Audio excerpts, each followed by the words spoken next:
మనమందరము క్రైస్తవులమే, కానీ అందరిలాంటి క్రైస్తవులు కాదు. అందరిలాగా క్రైస్తవ్యాన్ని స్వీకరించలేదు. మనం తేడా ఖచ్చితంగా గమనించాలి. ఒకనాడు దేవుణ్ణి ఎరగినటువంటి వారు ఇప్పుడు మనల్ని ఎవరు అడగలేదు. ఎలా బ్రతికినా మన ఇష్ట ప్రకారంగా బ్రతికాం. కానీ క్రైస్తవులు అవ్వాలనుకున్నాము, బాప్తిసం పొందడానికి తలంచి దానికి సంబంధించిన వాక్యాలన్నీ విన్నాము. విని బాప్తిసం పొంది ప్రత్యేకించబడిన వారు అయ్యాం. లోకానుసారులా అందరిలా ప్రవర్తించడానికి లేదు. మన జీవన విధానాన్ని మార్చుకున్నాం. వారు నిత్యము శరీరాన్ని గురించి ఆలోచిస్తారు, మనం నిత్యము ఆత్మను గురించి ఆలోచిస్తాము. ఈ మార్పు ఇంకా నీకు కనబడకపోయి ఉంటే, ఆ మార్పు నువ్వు గుర్తించకపోతూ ఉంటే నువ్వు ఇంకా లోకంలో ఉన్నట్టే. సో మార్చబడ్డాను, నేను ఆత్మానుసారిగా ఆలోచిస్తూ ఉన్నాను అని అంటే, అలా పిలువబడినటువంటి వారిని క్రైస్తవులుగా పిలువబడుతుంది లోకం. ఆ క్రైస్తవులు కేవలము వచ్చి తండ్రిని ఆరాధించడం కానీ, అంటే పాటల ద్వారా కానీ, సంఘంలో ఉన్న కార్యక్రమంలో వారికి నచ్చింది చేసుకుంటూ వెళ్ళిపోతున్న వారు కూడా ఉన్నారు. అది అందరిలాంటి క్రైస్తవులు. కానీ క్రైస్తవ్యమో అది కాదు. దేవుడు కోరుకున్నది అది కాదు. దేవుడు ఎదురు చూస్తున్నటువంటి ఆ క్రైస్తవం ఏది అని అంటే, బాప్తిసం పొంది క్రైస్తవుడైన నాట నుండి నువ్వు చనిపోయేంత వరకు దేవుడు ఏదైతే ఎదురు చూశాడో అది సంపాదించి చూపించడం. అందుకు మనం క్రైస్తవులయ్యింది. దేవాది దేవుడు మన ద్వారా ఎదురు చూస్తుంది పరిశుద్ధత, నిర్దోషత్వం, అంటే దేవుని యొక్క రూపం. మనం సంఘానికి ప్రవేశించిందే ఆయన రూపమును సంపాదించుకోవడానికి. కానీ అందరూ సంఘానికి ప్రవేశించింది అందుకు కాదు. రోగాలను పోగొట్టుకోవడానికో, వారు ఏదో మేలు పొందడానికి మాత్రమే దేవుని సన్నిధికి వస్తున్నారు. కానీ మీరు అలా కాదు, మీకు అలా నేర్పలేదు. మీరు దేవాది దేవునికి ఏదైనా చేయాలి. ఇక్కడ చేస్తేనే మీకు ఏర్పడింది రూపం.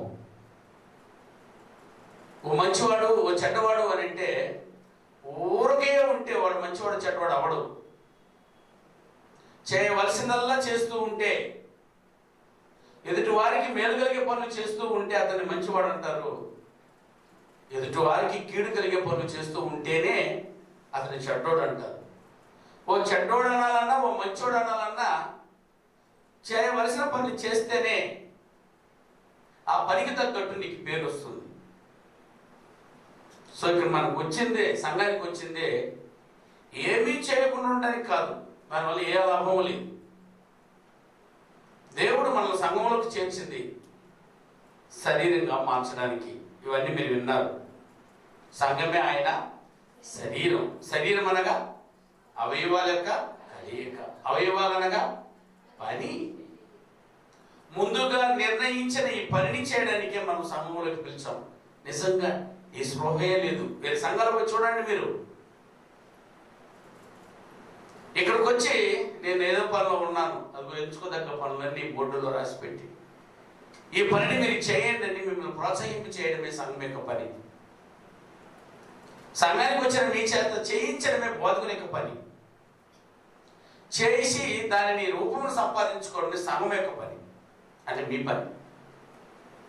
సో నా పని జరుగుతుందా, మీ పని జరుగుతుందా, అది పరిశోధించుకోవడానికి ప్రభు బల. ఈ ప్రభు బలలో మీరు ఉంచినప్పుడల్లా, అవును ఈ వారము చెప్పినదల్లా నేను చేసుకుంటూ వచ్చానని వారానికి ఒక్కసారి నువ్వు పరీక్షించుకుని మనలో కొత్త పనిని చేత పట్టుకుని వెళ్తున్నావు. ఇది మర్చిపోకూడదు. అలా మీరు ఏం చేయాలని బాప్తిసం పొందిన నాటి నుండి ఆజ్ఞ వెంబడి ఆజ్ఞ. సూత్రం వెంబడి సూత్రం. కొదవ కాకుండా మీరు చేయవలసిన పనిని నేర్పించి పంపిస్తున్నాం. వినడానికైతే మాత్రం నేర్పించలేదు. ఇక్కడ వచ్చిన వారందరి చేత చేయిస్తున్నాం. అలా చేస్తున్నారో లేదో వారమునకు ఒక్కసారి అనుకో చేసిన పనినంతా మీ చేత చదివిస్తూ ఉన్నాం. అయినా చేయని వారు ఉన్నారు. వారిని చేయమని చెప్పడానికి హెచ్చరిక. వచ్చాము, కూర్చున్నాము, పాట పాడాము, వెళ్ళిపోయాము అంటే ఇందువల్ల నీకు ఒరిగింది ఏమీ లేదు. నీ చావు నీ నరకానికి మాత్రమే. ఇక్కడికి వచ్చిన తర్వాత నేను ఏదో ఒకటి చేయగలను అని నీ చేత చేయించడమే సంఘం యొక్క పని. ఆ పనిని చేయడమే అవయం యొక్క పని. అది నీ పని. ఇప్పటికి కూడా నేను ఏ పని చేయలేదు అనండి. ఒకవేళ నీ మనసాక్షి నిన్ను గర్దిస్తుంటే నా ప్రియ సోదరుడా సోదరి, అది చిన్నలైనా పెద్దలైనా పనిని ప్రారంభించండి. నేను పని చేస్తేనే రూపం వస్తుంది. ఇప్పటికీ మీ దగ్గర కొన్ని రూపాలు ఉన్నాయి. ఆ రూపాలు దేవుని రాజ్యానికి సరిపోయేటట్టువి కావు. వాటిని తీసేద్దాం. సరిపోయేదాన్ని సమర్పించుకుని మనం దాన్ని ఒక్కొక్కటిగా ధరించుకుందాం. ఈ ప్రేరణ కలిగే ఆరాధనలు, ఈ పాఠాలు ఏదైనా కూడా ఇక్కడ ఒక అధ్యాయంలో ఉన్న మాట, అక్కడ ఒక అధ్యాయంలో ఉన్న మాట నా నోటికి వచ్చిందో లేదు నేర్చుకొచ్చిందో నేను మీకు చెప్పట్లే. మీకు ఏది అవసరమై ఉన్నదో అది కొంచెం కొంచెముగా మీరు చేయగలిగినది చెప్పుకుంటూ చేయిస్తూ వెళ్తూ ఉన్నాము. దానికి సాక్షులు మీరు. ఆ పని చేసుకునే చాలామంది రూపాలతో ఉన్నారు. చాలామంది ఇంకా పని ప్రారంభించలేదు. చాలామంది ప్రారంభించి కొంచెం నిర్లక్ష్యంగా నడుస్తూ ఉన్నారు. 3 వగైరా కార్యక్రమం, 4 వగైరాకు సంబంధించిన వారు ఉన్నారు. చెప్పంగానే పట్టుకుని చేసేసే వాళ్ళు కొంతమంది ఉన్నారు. చెప్పిన చేస్తున్న వారు ఉన్నారు. నిదానంగా వారికి కూడా వందనాలు. అదేనా చెప్పినా చేస్తాంలే, రేపు నుంచి చేస్తాను అని అనుకునేవారు కూడా లేకపోలేదు. ఒక చిన్న ఉదాహరణ చెప్పనా? పెద్ద పని చెప్పలేదు. నేను చెప్పులు మీ స్టాండ్లో పెట్టిరండి అని అన్నాను. మీకు గుర్తుందో లేదు?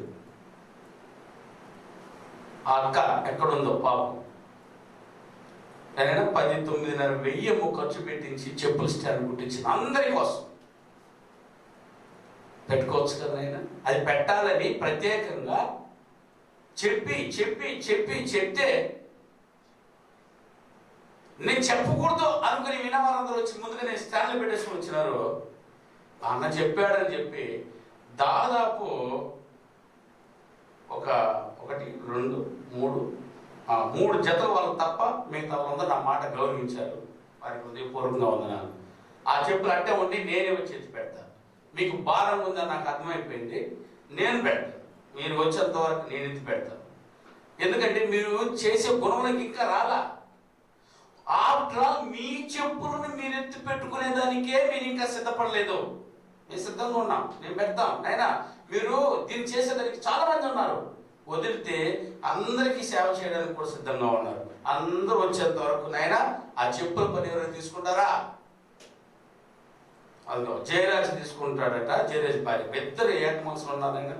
వాళ్ళందరూ ఒకసారి చప్పట్లు కొడతాం. ప్రియులరా, చిన్నపిల్లైనా పెద్దలైన వాళ్ళనైనా ఆ భారంగా భావించే వాళ్ళకి మనం బుద్ధి వచ్చేలా చెప్పాలి. మదర్ తెరీసా గారు ఏం చేసేవారట తెలుసా నేనా? అది ఎవరో మన దేశానికి వచ్చి ఎవరికి కుష్ఠ రోగుల మధ్య సేవ చేసిందని. వారికి అన్నాలు ఉండవు, అనాథులు. మళ్ళా అలాంటి వారు ఎందుకు అనాథలు అయిపోతారంటే ఇంట్లో నుంచి తరిమేస్తారు.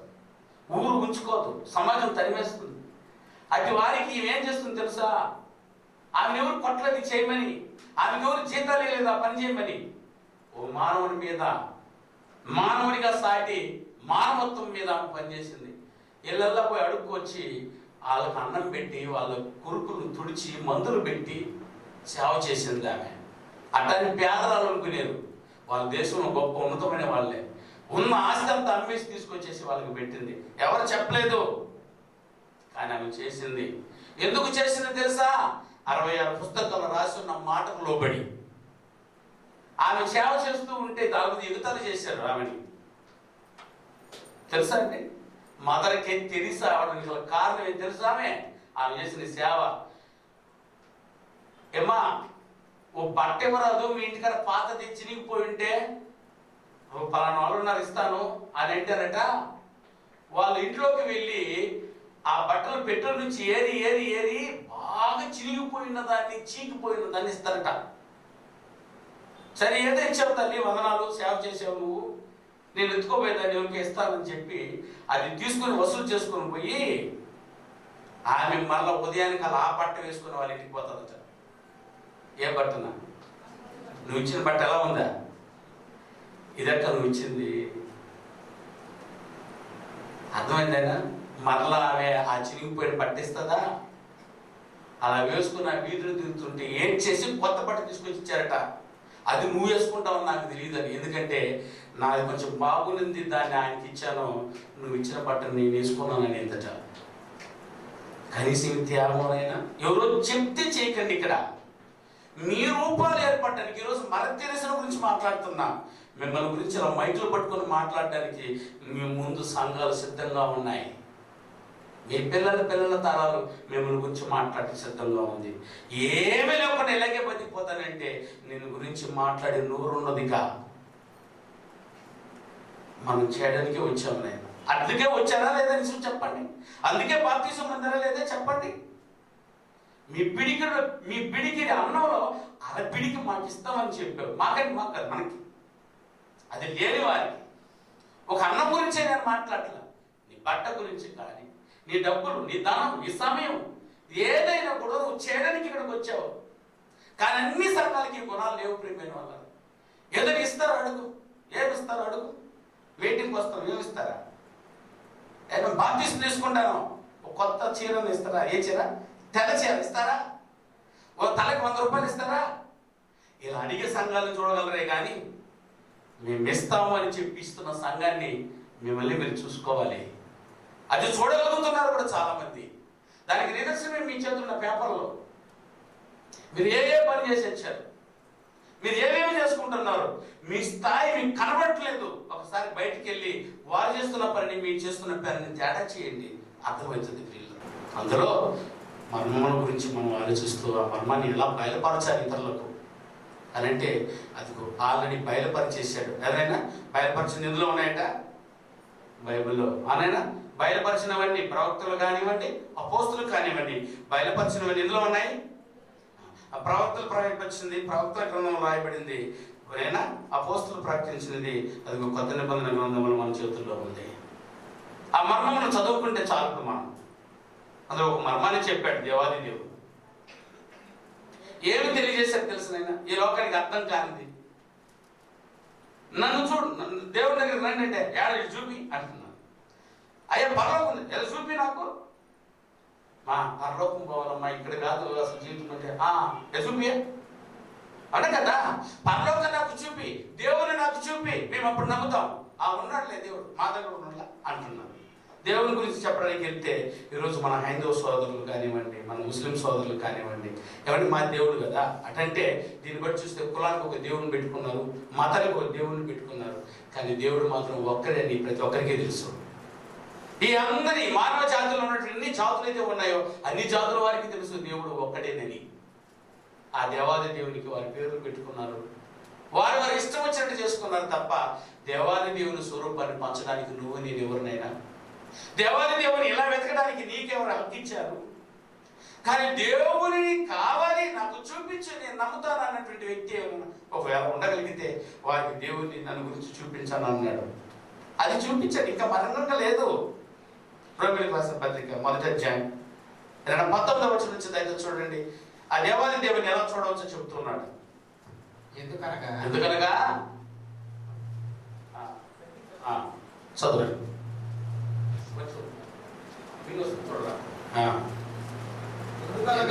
ఎందుకనగా దేవుని గూర్చి తెలియ సత్యమైనదేదో అది వారి మధ్య విసిదిమై ఉన్నది. దేవుని గురించి తెలియ సత్యమైనది ఏదో అది వారి మధ్య విసిదమై ఉన్నది. దేవుని గురించి ఎవరు తెలుసుకోవాలనుకుంటున్నారా? అది వారి మధ్య విసిదమై ఉంది, అది కనబడిపోయింది, అది ఇంకా మర్మంగా లేదు. దేవుడు కనబడని వాడు కాదు. పదేవాడు సార్ కనబడి చూపి. ఇదేంటి దేవుడు అంటేనే కనబడుతున్నాడు కదా, ఇంతకుముందు చెప్పారు మీరు, ఇప్పుడైతే కనబడుతున్నాడు అని చెప్తున్నారంటారా? దేవుడు ఆత్మ కనుక ఆయన కంటికి కనబడడు అనే కదా మీరు పాటలు చెప్పారు, ఇప్పుడైతే కనబడతాను అంటున్నారు. అది ఆయన ఏమన్నాను, ఆయన దేవుని గురించి తెలియ సఖ్యమైనది ఏదో అది వారి మధ్య విసిదమైనది అంటే అది కనబడినట్టే కదా, దాన్ని విసిదపరిచేశాడు కదా. దేవుని గురించి విసిదపరిచున్నాడు, నీకు ఇంకా కనబడలేదని అంటే అది ఇంకా నీకు మర్మంగానే ఉంది. దేవుని కూర్చిన మర్మం, యెహోవాను కూర్చిన మర్మం చాలా మందికి మర్మంగానే ఉంది. ఆయన కనబడ్డ వెంటనే ఇప్పుడు చూడను. అందుకని ఒక నిర్ణయానికి వచ్చేసారు, లేదు లేరా, కంటికి ఉంటే కనబడితే కనబడ్డా, ఇప్పుడు నేను ఉన్నానంటే కనబడుతున్నా, నువ్వు ఉన్నావంటే కనబడుతున్నా, దేవుడు ఉన్నాడంటే కనబడాలిగా. కానీ దేవుని అడిగితే మాటలు ఎందుకే కనబడలేదు అంటే నేను ఆల్రెడీ వైఫ్రూడ్. దాన్ని ఏం చెప్పాను, నేనేం చేసుకున్నానని చెప్పాడు, బయలుపరుచుకునేసాడట. ఆయన బయలుపరుచుకున్నాడు, నేను పెరుమాళ కుమారుణ్ణి నేను ఆల్రెడీ బయలుపరుచుకున్నాను. తెలుసా మీకు, ప్రధానమంత్రి ఇప్పుడు తెలుసు నా పేరు. అక్కడ ఢిల్లీలో పోయే ఆఫీసులు మీరు చూస్తే నేను మా నాన్న పేరు ఉంది అక్కడ. నా పేరే కాదు, మీ పేరు కూడా. ఎవడు స్కూల్లో ప్రవేశించినా వాళ్ళ పేర్లన్నీ కూడా ఉన్నాయి. ఎవడైనా దేశానికి దాటి వచ్చాడంటే ఢిల్లీలో ఖచ్చితంగా వాళ్ళ పేర్లు ఉన్నాయి. చూసారా, ప్రతి ఒక్కరు ఉద్యోగస్తులు అంటే వాడి పేరు వాళ్ళ నాన్న పేరు ఉంది. మంచి డిగ్రీ చేసే వాడి పేరు వాళ్ళ నాన్న పేరు రిజిస్టర్లో ఉంది. గవర్నమెంట్కి అంతా తెలుసు. ఇంకా చెప్పరా, ఓటు హక్కుంటేనే చాలు వాళ్ళందరి పేరు వాళ్ళు ఉన్నాయి అని అంటే ఇజ్ అ ఫ్రూట్. అందరికీ తెలిసిపోయింది నువ్వు ఉన్నావని, నువ్వు మీ నాన్న కుమారుడని. మరి దేవాది దేవుడు మనల్ని పుట్టించిన ఆయన కనపడుకున్నట్టు ఆయన ప్రూవ్ చేసుకొని ఉంటాడా? నన్ను చూడగలరు, నేను చూపిస్తాను. సో దీనికి ఆలోచించండి. కనపడని వస్తువులని కనిపెట్టేటట్టు చేసింది ఆయనే. ఆయన కనిపింపు చేసుకోలేడా? అంత సమర్థుడా, అంత శక్తి లేనివాడా దేవుడు? ఉన్న శక్తులలో ఉన్నతమైన శక్తి కలిగిన వాడే దేవుడు. ప్రియమైన వాళ్ళరా, అలా దేవాది దేవుడు తను చూపించుకోలేనంత అసమర్థుడా మనకి? మనం కావాలని కోరుకుంటున్న ఆయన మనకు కావాలని అనుకుంటున్నా మనసును మనకు పుట్టించిన ఆయన ఎలా కనపడకుండా ఉంటాడు? ఆయన మా అమ్మని చూడాలి, మా నాన్న చూడాలి అనుకుంటున్నా. నాకు మా అమ్మ మొహం నాకు చూపించుకుని ఉంటుందా? మా నాన్న నాకు కావాలనుకున్నప్పుడు నా నాన్న నాకు కనబడకుండా ఉంటాడా? ఏమండి, నిజం చెప్పండి, నువ్వు ఆరాటపడితే ఈ రోజు చూసేస్తావు. దేవుని నేను చూడాలి అని అనుకునేటప్పుడు నువ్వు నీ ఆసక్తి నీలో ఉంటే ఖచ్చితంగా నీకు దేవుడు కనబడతాడు. ఇంకా నీకు ఆ నిర్ణయం రాలేదు, నువ్వు ఆయన కనబడలేదు పక్కన పెట్టేసుకున్నాను. ఏదో ఆయన కనబడ్డేశాడట. నేను ఏం చేసేసాను ఆయన? మళ్ళా చదువు నా మాట. నువ్వు ఎందుకనగా దేవుని గూర్చి తెలియ సత్యమైనది ఏదో, దేవుని గురించి తెలుసుకునే సత్యమైనది ఏదేదో అది వారి మధ్య విసిదమై ఉన్నది. అది ఏమైనా అర్థం? కనిపింప చేసేసాడు. ఎలా కనిపింప చేశాడు? దయా కింద ఆయన అదృశ్య లక్షణములు, దృశ్యం అదృశ్యమా? అదృశ్యము కంటే కనబడిన ఆయన లక్షణములను అనగా ఆయన నిత్య శక్తియు, ఆయన దైవత్వమును జగదుత్పత్తి మొదలుకొని ఈ సృష్టింపబడిన వస్తువులను ఆలోచించడం వలన దేవుడు మీ కంటికి కనబడతాడు. దేవుడు కనబడతాడు. ఆయన సృష్టించిన వస్తువులు ఆది నుండి ఇప్పటి వరకు ఈ సృష్టిలో ఉన్న వస్తువులను మీరు తేరి చూస్తే చాలు, అందులో దేవుడు కనబడతాడు నీకు. నువ్వు ఇంకా మనసును కలిగి ఉండలేదు, అందుకే నీకు మర్మంలో ఉన్నాడు దేవుడు. నువ్వు తేరి చూడగలిగితే, తేరి చూడటం అంటేనైనా తేరి చూడటానికి కళ్ళు పెట్టి చూడటమా కాదు, సుదీర్ఘంగా ఆలోచించారు. కనుక ఒక్క ఉదాహరణ చెప్తాను మీకు. దేవుడు ఎలా ఉంటాడు నాయన చూస్తే కదా చెప్పేదానికి. దేవుడు ఎలా ఉన్నాడు నేను చెప్తాను. దేవుడు ఎలా ఉన్నాడు తెలుసా? కానీ ఈ సృష్టించబడిన వస్తువులలో చూడు, ఒక్కసారి నిదానంగా అందులో దేవుడు కనబడతాడు. నిన్న అలా వాకింగ్కి వెళ్ళొచ్చి కూర్చున్నాను. నిన్నే కదా సెల్ మీటింగ్ జరిగింది. నిన్నే వీళ్ళ కోసం కూర్చొని ఆలోచిస్తూ ఏ పాఠం చెప్పరు కూర్చో, ఒకసారి ఆలోచిస్తూ మెట్ల మీద కూర్చుంటుంటే ఎదురింట్లో డైరెక్ట్గా మెట్ల మీద కూర్చుంటే కనబడ్డాడు ఒక అబ్బాయి, స్టూడెంట్ కావాలి, ఆ రూమ్లో ఉన్నాడు. ఎర్లీ మార్నింగ్ ఒక బస్ స్నానం చేసి టవల్ కట్టుకొని బయటకు వచ్చున్నాడు. చూశాడు, తిరిగాడు,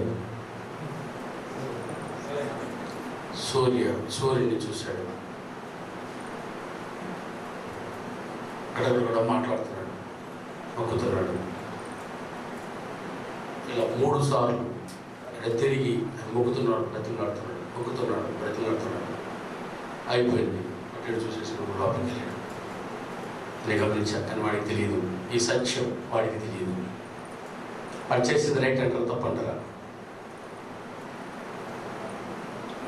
వాడు చేసిన నిజమేనా? వాడు దేవాది దేవుని సేవించాడా లేదా? వాడికి సూర్యుడు ఎవరు తెలుసా?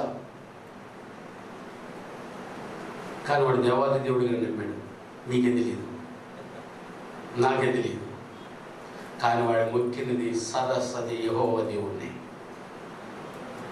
అని వాడికి తెలియదు. చెప్పేస్తే ఆ రోజు మానేస్తాడు. వెంటనే గృంగుమంద రెఫరెన్స్ చదివితే బాగుంటుంది. మీరు కూడా ఆ సూర్యుడు ఎవరో చూద్దాం. ఆ సూర్యుడు ఎవరు లేఖనంలో దయచేసి చూద్దాం. వాడు నమ్మిన గ్రంథాల్లో లేవది. వాడు చూపించలేడు, మనం చూపిస్తాం, మనం నమ్ముతాం. చూడు ఒక్కసారి. మనమందరం అనుకుంది సూర్యుని మనం మొక్కకూడదని. అసలు సూర్యుడు ఎవరు తెలిస్తే నువ్వెందుకు మొక్కో? కీర్తనల గ్రంథం 84వ కీర్తన 11వ వచనం. అయితే అందరూ 3వ ఫ్లోర్లో ఉన్న సోదరి తెలిసి చూడాలి నాయన. కీర్తనల గ్రంథం 84వ కీర్తన 11వ వచనాన్ని దయతో చదవండి అయ్యా. దేవుడైన యెహోవా పేరు కూడా కరెక్ట్ గా వివరించేశాడు ఆయన, మీరు కన్ఫ్యూజ్ అవ్వకూడదని. దేవుడైన యెహోవా సూర్యుడును, ఆయన ఎవరట? ఆయనట సూర్యుడును కేడమనై ఉన్నాడు. సూర్యుడు ఎవరట? నిజంగా సూర్యుడు ఎవరటమ్మా? మళ్ళా చదువుతారు గట్టిగా, ఇంకోసారి చదువునైనా. చాలా మంది వినలేదు, మామూలు చెప్తున్నది అనుకుంటున్నారు వాళ్ళు. దేవుడైన యెహోవా సూర్యుడును అనినా ఆయనట. ఎవరు? సూర్యుడును కేడమునై ఉన్నాడు. ఆయనే సూర్యుడు, ఆయనే దేవుడు. యెహోవా ఎవరట? సూర్యుడట. ఇప్పుడు చెప్పు, మనం మొక్కల వాడు మొక్కలా? నేను మొదటి చిన్నప్పుడు తెలియకనే నిన్ను సూర్యుని ముక్కేవాడిని. ఎందుకు తెలుసా? నన్ను చూస్తున్నది ఈయన మాత్రమేనని. ఈ రెఫరెన్స్ చదివించట ఇంత న్యాయం చేసామనిపించింది నాకు. వాడు మొక్కుతున్నట్టు తెలిసిన నువ్వు మొక్కట్లేదా? ఆయన కనపడట్లేదా దేవుడు నీకు? ఇప్పుడు దేవుని చూపించి నమ్ముతాను అంటున్నావు. నువ్వు ఇప్పుడు చూపిస్తున్నావు, నమ్మో. ఎవరైనా సూర్యుడు ఆయనేనట. సూర్యుడు ఇంకెవరైనా దేవుడు ఉన్నాడని నన్ను అడగడనుకుంటా, అంతే కదన్నా? ఎంత అద్భుతంగా ఉంటుంది రెఫరెన్స్. నిజం, ఇట్ ఈస్ అ సీక్రెట్. ఇది కదా సీక్రెట్. ఎన్ని ఏళ్ళు బతికేశాము ఆయన నీడలో. ప్రతి హైందవ సోదరుడు ఇది చదివితే నాయన అందరి దేవుని బిడ్డలేని అర్థమైపోతుంది. కానీ వాళ్ళకి తెలియదు. మన మీద పంతానికి బతుకుతున్నారు వాళ్ళు. కొంతమంది దేవుని మొక్కింది ఎవరి కోసం తెలుస్తానైనా? అయ్యా ఎవరి కోసమా? పక్కింటి వాళ్ళ కోసం. నాకు చందు ఎదుగున్నాడు అనుకో, చందు వేసి పడుకుండా అయితే నేను వెంకటేశ్వరం మొక్కుతాను. ఏం చేస్తాం అంటే ఆయన కోసం మారిందా? నా కోసం మీరు మార్చేసుకుంటారా? నేను సుమితిని దగ్గర చేసి మాట్లాడుతుంటే రేఖ దూరం అయిపోద్ది. అందుకు దూరం అయిపోతా. ఉదాహరణకు చెప్తున్నాను, మీరు నిజానికి వెళ్ళిపోయారు ఇక్కడ నుంచి. దాన్ని అర్థం చేసుకునే శక్తి కూడా ఉండదు కొంతమందికి. ఎటు చెప్పాడని చెప్పి వెళ్ళిపోతా ఉన్నారు చాలా మంది. సరే, ఎంత దూరం అయ్యే దగ్గర మన 5వ సోదరులు వాక్యముని తెలిసి కాదు, దేవునికి శక్తి తెలిసి కాదు, దేవునికి ఊసు వారికి అర్థం కాకే ఆయన ఇలా విరోధులైపోయారు. మీ తమ్ముళ్ళే అయ్యా వాళ్ళందరూ, మీ అన్నలేండి, మీ అక్కలు చెల్లెలే, నిజంగా ప్రేమించండి ఆయన. అలా బొట్టు పెట్టుకున్న వాళ్ళందరూ మన అక్కలు కాదమ్మా. బొట్టికి దూరం చేసేస్తావా? తాలి బొట్టు కట్టుకుని వస్తే చర్చికి రాకూడదట. వాళ్ళని నరికేయాల ముందు ఈ బోధన తీసుకొచ్చి పెట్టారే వాళ్ళని నరకాలి. వాళ్ళు పెట్టింది తినకూడదట, మరి ఇది తినొచ్చట. ఏదైనా వాళ్ళు పెట్టారు, అది విగ్రహం కనిపించిందంటే వాళ్ళకి ఒళ్ళు మడతదంటే, మా దేవుడిని ఇంత మనం మాట్లాడతావా నువ్వు అని. ఎందుకు వాళ్ళకంటే బాగా వండుకుని తిన్నట్టు మనం చూసారు కాదని ఎంత దూరం చేసుకున్నాం మన పక్కింటి వాళ్ళని, ఎక్కింటి వాళ్ళందరినీ. క్రైస్తవులు అంటే వారు మాగా చూస్తారు, ఈ చుట్టూ మనల్ని ఎడదవుతారు తెలుసా, అర్థం కాక. నేనేమో ప్రేమతోనే చూస్తాను, వీలైతే వందనని చెప్తా పక్కింటే. అయ్యా మాట్లాడతామండి, వాళ్ళకి తెలియట్లేదు అయినా మన యెహోవాని మొక్కుతూనే మనకు దూరం ఉండాలంటే. ఇంటలేసి చూస్తే ఏడో పెద్ద ఆయన వస్తాడు పైకి, కొంచెం అడ్డు చూస్తే అక్కడ ఒక ముసలాం ఉంది, ఆ మూల ఇల్లు నీళ్ళు పెట్టి తీసేసి అడచూరు మొక్కుతుందని. వీళ్ళందరూ తెలియకని యెహోవాని మొక్కుతున్నారు పిల్లరా. వాళ్ళందరినీ నిదానంగా పోయి చెప్తేనైనా మారితే నిజంగా మారిపోతారు, లేకపోతే మన యెహోవాని వదిలేస్తారు, ఆ సూర్యుని వదిలేస్తారు. సూర్యుని వద్దనడానికి వాళ్ళ వల్ల కాదు, నీ దేవుని వద్దంటారేమో కానీ సూర్యుని మాత్రం వద్దంటారు. ఆ సూర్యుడే యెహోవా అన్నమాట వారికి అర్థమైతే మరి వదిలిపెట్టారు. ఎవరి అద్భుతమైన మాట. యెహోవాయే సూర్యుడై ఉన్నాడు, ఆయనే కేడెమనై ఉన్నాడు, ఆయనే డాలు, ఆయనే శక్తిమంతుడై, ఆయనే వెలుగునై ఉన్నాడు. ప్రియులారా, ఆయన సందర్భాలను చూస్తే యెషయా గ్రంథం 60వ అధ్యాయం, యెషయా గ్రంథం 60వ అధ్యాయం 19 నుంచి 20 వచనాల వరకు దయచేసి చదువుదాం ప్రియులారా. యెషయా గ్రంథం 60వ అధ్యాయం 19వ వచనం నుంచి. ఇక మీదట పగలు సూర్యునికి ప్రకాశము నీకు ఎరనా సూర్యుని ప్రకాశము నీకు వెలుగుగా ఉండదు. సూర్యుని ప్రకాశము నీకు వెలుగుగా ఉండదు. ఇక మీదట నీకు వెలిగించుటకై చంద్రుడు ఇకను నీకు ప్రకాశింపడు. యెహోవాయే నీకు నిత్యమైన వెలుగును నీ దేవుడు నీకు భూషణముగా ఉండును. ఆయనే నీకు ఉండబోయేది. ఈ భూమి మీద ఉన్నంత కాలము యెహోవా నీకు లేదనుకోకు. అదిగో సూర్యుడు గాను చంద్రుడు గాను కనబడ్డాడు. ఈ లోకాన్ని వదిలి మరో లోకానికి వెళ్ళిపోబోతున్నావు. ఆ లోకములో ఉండబోయేది వెలుగు అయిన యెహోవాయే. అక్కడ నువ్వు అనుకున్న ఈ కనబడే సూర్యుడు ఉండడిక, అది మరో లోకాన్ని గురించి మాట్లాడిన ప్రవచనం. అది రాబోయే పరలోకాన్ని గురించి మాట్లాడిన యెషయా గ్రంథకర్త యొక్క ప్రవచనం. అది ప్రకటన గ్రంథంలో ఉంది. ఇక సూర్యుడు ఉండడు, ఇక చంద్రుడు ఉండడు. నీ సూర్యుడు ఎరుపెక్కుతాడు అన్న మత్తయి సువార్త 24వ అధ్యాయం చదువుతా చూడండి. మత్తయి సువార్త 24వ అధ్యాయం. ఎలా ఉండబోతుంది మీరు అక్కడ, ఎలా ఉండబోతుంది అన్నప్పుడు యేసు ప్రభు వారికి చూపించిన మా సందర్భం చూడండి.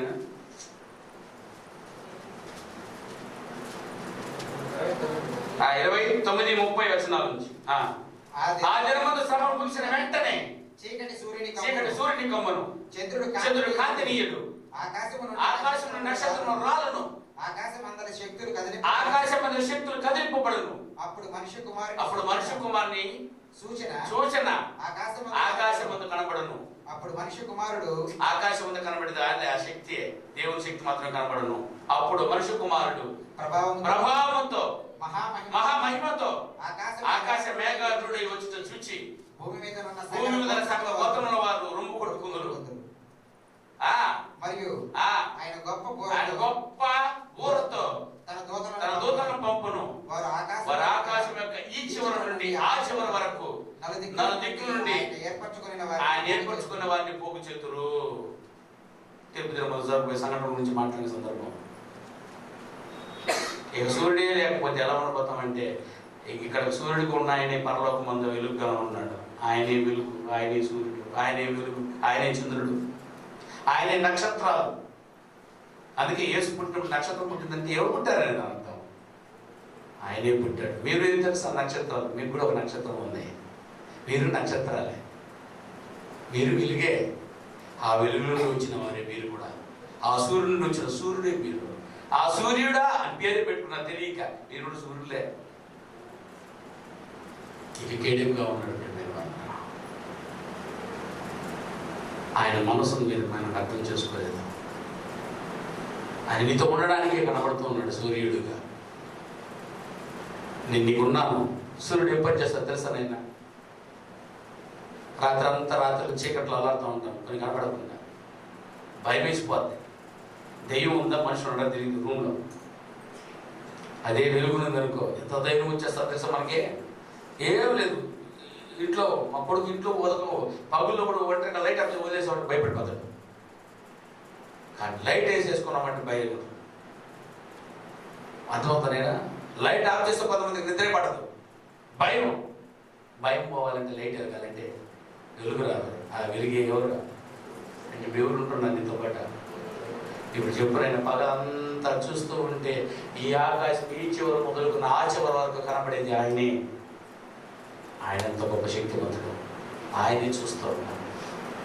నన్ను ఎవరు చూడలేదు, నువ్వు అనుకుంటున్నావు. ఆయన పెద్ద పెద్ద కళ్ళు పెట్టుకొని చూస్తున్నాడు నేను. ఆయన నీ వంక చూస్తూ ఉన్నాడు, నీ క్రియలను చూస్తూ ఉన్నాడు. అదన్నా కీర్తన గ్రంథం 53వ కీర్తన 1-2 వచనాలు. కీర్తన గ్రంథం 53వ కీర్తన.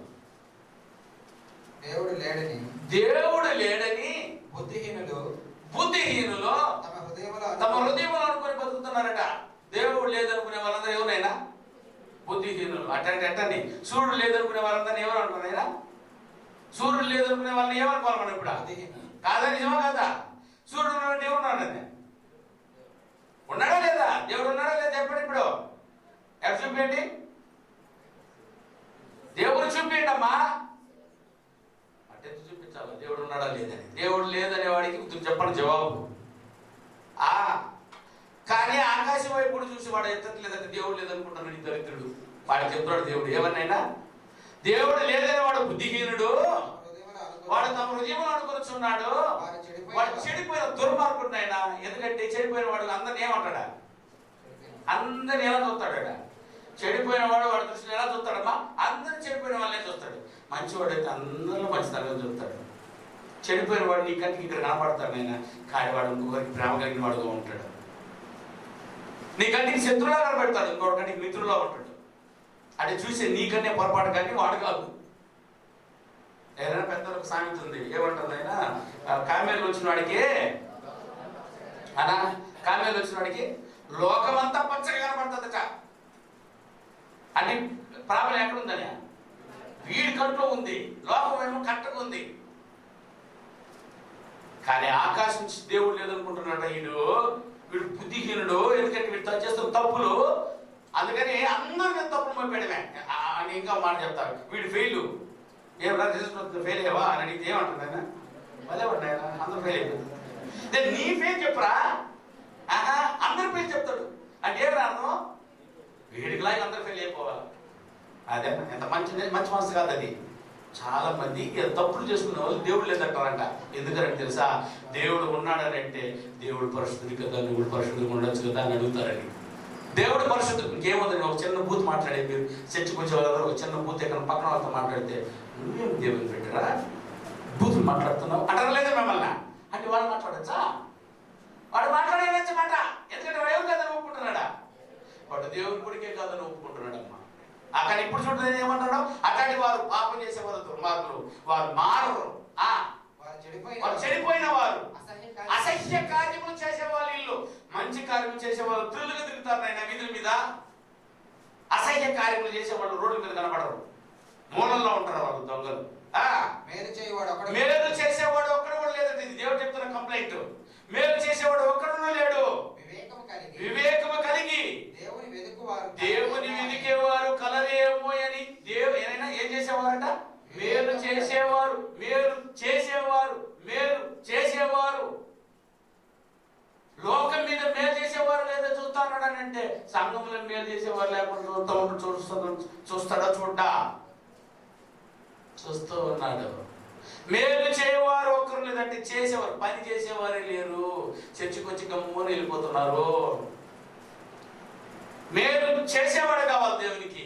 మేలు చేయవారు ఒక్కరు లేదంటున్నాడు దేవుడు. అంటే మన మీద ఆల్రెడీ దేవుడు కంప్లైంట్ మోపుతున్నాడు. ఆయన దేవుడు మోపిన దానికి అంతా కంప్లైంట్ సెక్షన్ కింద పెడితే అందరినీ ఎత్తుకుమోసేయాలి పోలీసులు. అవునంటారు కదా? చెప్పండి. దొంగతనం చేస్తే ఎత్తుకుమోస్తున్నారా? కానీ అది నువ్వు నేను చూస్తే నీ సాక్ష్యం ఉంటే ఎత్తుకుమోస్తున్నారు. కానీ సాక్ష్యం ఏదో చెప్తున్నారా? నా భార్య నన్ను దొంగను ఒప్పుకుంటుందా?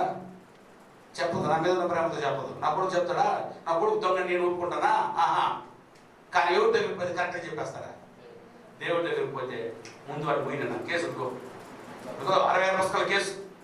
ఎవరి కేసు వల్ల కనబడిపోతీరా? అవే కదనైనా కేసు రాసి చెప్తున్నాడు దేవుడు. ఏమని చెప్పినైనా ఒక్కరు లేదట, మేలు చేసేవారు ఒక్కరు లేదట. కొమ్ముసేయి. వివేకము కలిగి దేవుని వెతుకువారు కలరేమో, దేవుని వెతికేవారు కలరేమో అని దేవుడు ఆకాశం అదో ఎక్కడ ఉన్నారట? ఆకాశమందు. దేవుడు ఆకాశమందు నుండి చూసి ఫ్రమ్ ఆకాశం నుండి చూసి నరులను పరిశీలించగా అన్నాడు. ఆకాశం నుంచి నరులను దేవుడు పరిశీలిస్తున్నాడా? వాక్యం చూసినట్టు మాట్లాడుతున్నాడు. ఇదిగో నేను చూసా, ఇదో చెప్తున్నా. ఆయన వెలుగు ఎవరి మీద పెట్టలేదు చెప్తున్నా. అదిగో ఆ సూర్యుడు ఆకాశం నుండి చూస్తూ ఉన్నాడు. ఆయన చూపుకు తప్పించుకునేవారు ఎవరైనా ఉందా? ఏ ప్రదేశమైనా ఉందా? అమెరికా మీద ఉందా లేదా సూర్యుడు?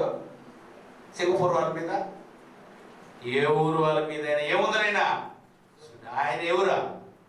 దేవుడు. ఆయన ఏ దేవుడు అంటున్నాడు? యెహోవా దేవుడు.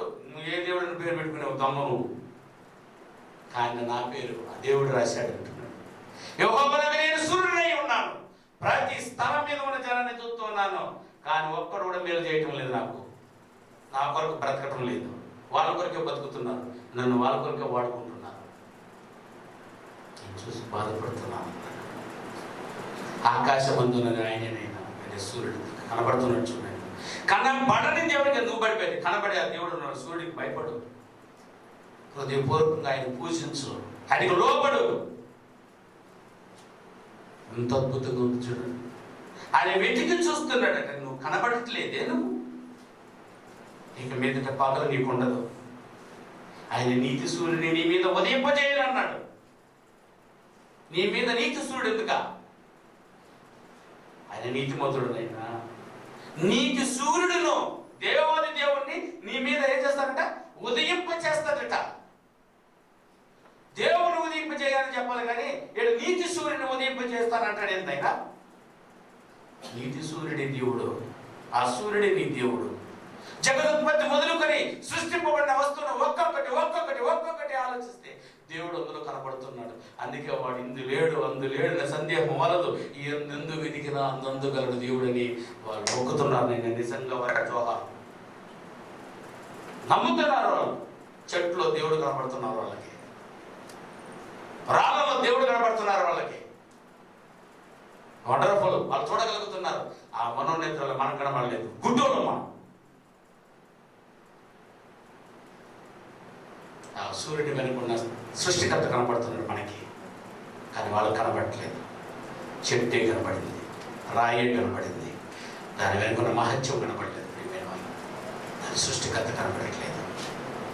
ఏ రోజున మనం గుర్తించాలి, వారి కళ్ళు తెరవబడాలని మనం ప్రార్థించాలి తప్ప వాళ్ళని అవమానపరచకూడదు. ఇదే దేవునికి సీక్రెట్. జ్ఞానయుక్తంగా వచ్చాడు. ఎలా చెప్పాలి తెలిసే మర్మమును ఎలా చెప్తే వాళ్ళు ఎందుకు అంగీకరించరు. ఆ అబ్బాయిని పిలిచి నిదానంగా ఒక్కరోజు కూర్చోబెట్టి మాట్లాడగలిగితే ఎవరైనా మొక్కుతున్నటువంటి దేవాది దేవుని గురించి, ఆ సూర్యుడి గురించి మన బైబిల్లో రాయబడిందండి. ఒక్కసారి చదవాలి. దాన్ని ఎలా చేశానో, దానికి ఎలా శక్తి ఉందో, నిరంతర శక్తి, నిత్య శక్తి దానికి ఎలా ఉందో, అది దేవుని శక్తి.